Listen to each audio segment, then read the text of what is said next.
Imagine it's an ordinary morning, 7,000 years ago. You wake up with a headache that hasn't gone away in weeks, a pressure that feels like it's about to burst your skull from the inside. There's no pharmacy, there's no hospital, there isn't even the word doctor. Then someone from your tribe approaches and holds your head firmly. They start scraping your skull with a sharp stone until they open a hole in the bone, with you awake. Now here's the question that changes everything. What if I told you that person wasn't an executioner or a madman, that they were performing a surgery, a real surgery, with technique, with logic, and that you, the patient, had a better chance of surviving that operation than a wounded soldier would have 4,000 years later in a real hospital with metal instruments and trained doctors? We grew up with an idea stuck in our heads. Back then, getting sick was basically a death sentence, that our ancestors suffered in the dark without understanding anything, just waiting for the end. That idea is one of the biggest lies we tell about the past, because medicine is much, much older than you imagine. And right at this very moment, one of the biggest proofs of that might be hidden inside your own mouth. I'll get to that. Let's start with the most shocking part. The technical name is trepanation, drilling, scraping, or cutting a hole into the skull of a living person. And it's not an isolated case, some lost curiosity. It's the oldest surgical operation humanity has ever documented, and it shows up all over the world. Archaeologists have found trepanned skulls in Europe, in Scandinavia, in Russia, in China, across North and South America. At a single burial site in France, more than 6,000 years old, 1 in every 3 skulls had been operated on. That's not an accident. That's a medical practice spread across civilizations that never met each other. And here comes the first thing that drops your jaw. How do we know it wasn't just a form of torture or a ritual performed on an already dead body? The bone tells the story.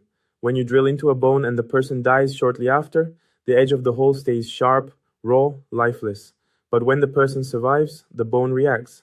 It starts to regenerate, the edges become rounded, smooth, healed. And that's exactly what researchers find in most of these skulls. Smooth edges, silent proof that the patient got up from the operating table and lived for months, sometimes for years. There are skulls from people who went through this 2, 3, 4 times in their lives and survived every single one. Think about the level of trust that requires. You did it once, it hurt like hell, and you still went back to do it again, because it worked. But that opens up a question that seems impossible to answer. How? How does someone survive a hole in the skull, with no hospital, no antibiotics, and no anesthesia? Let's face the part everyone's thinking about. The pain. And here I need to be honest with you, because the truth is more interesting than any invention. For some of these surgeries, especially the oldest ones, the honest answer from scientists is simple. There was probably no anesthesia at all. The person felt everything. But that only makes what comes next even more impressive, because some cultures solved that problem and solved it well. Let's jump in time to the Andes in Peru. This is, by far, the place with the most trepanned skulls in all of history. And the surgeons there weren't improvising. They gave patients large amounts of a fermented corn drink, chicha, to leave the person drowsy and numbed. And they had something even more clever, the coca leaf. Coca, chewed into a paste, it releases the same compound that cocaine comes from. And it works as a local anesthetic, numbing the area. They had, in practice, topical anesthesia, thousands of years before modern medicine invented the idea. And the results? Pay attention to this number because it's the heart of this video. At the height of the Inca Empire, the survival rate for these skull surgeries reached somewhere between 75 and 83%.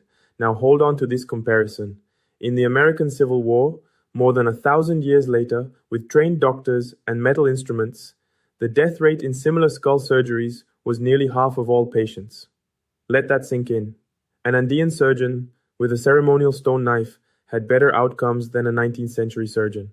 How? Partly because they operated outdoors with single-use tools and used medicinal plants. Without knowing the word bacteria, they had discovered, through trial and error over centuries, principles we would only understand much later. And this story about plants isn't a minor detail, it's the second big twist.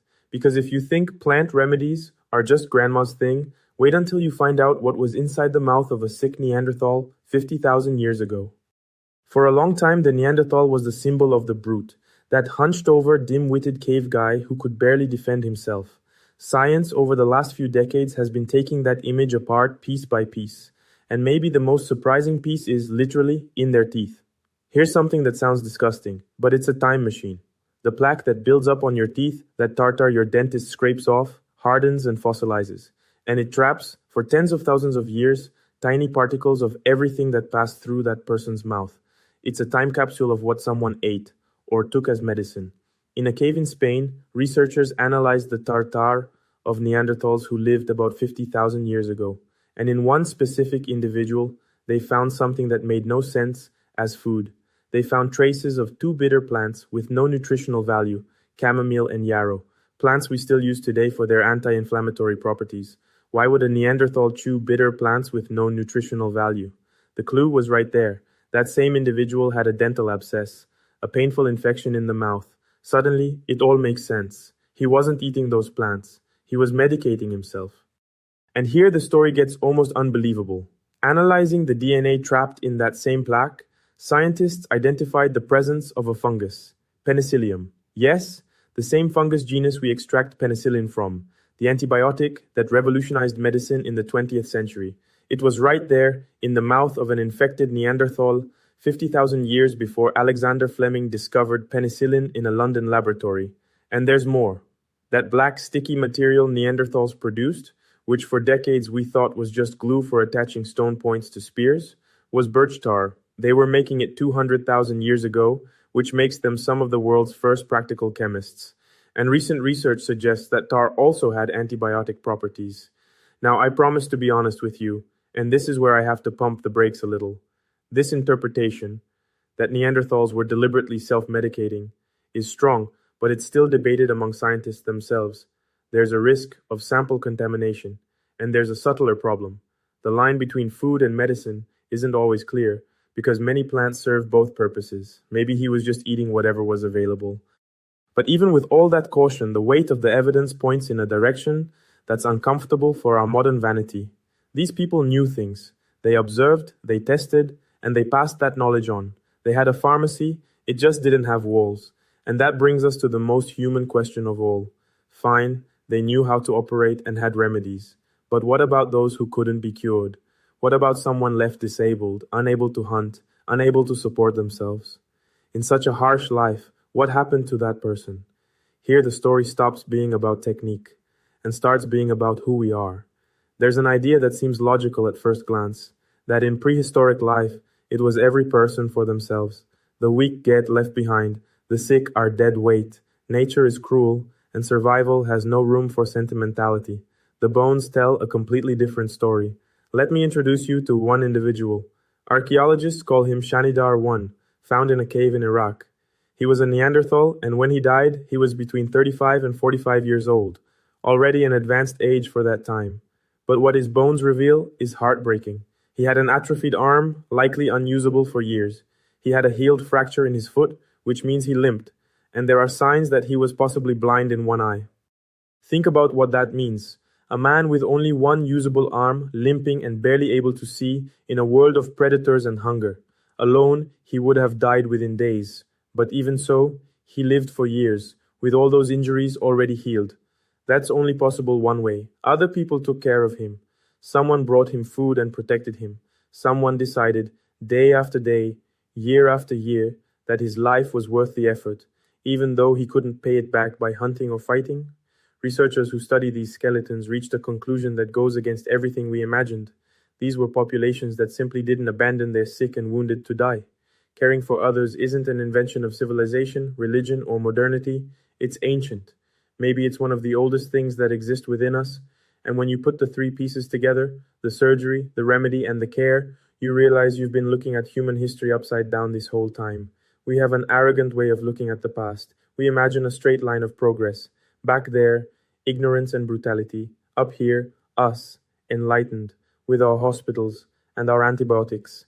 And we look at ancient humans with a mix of pity and superiority. But look at what we discovered. They opened skulls and patients survived, at rates that would embarrass doctors 1,000 years later.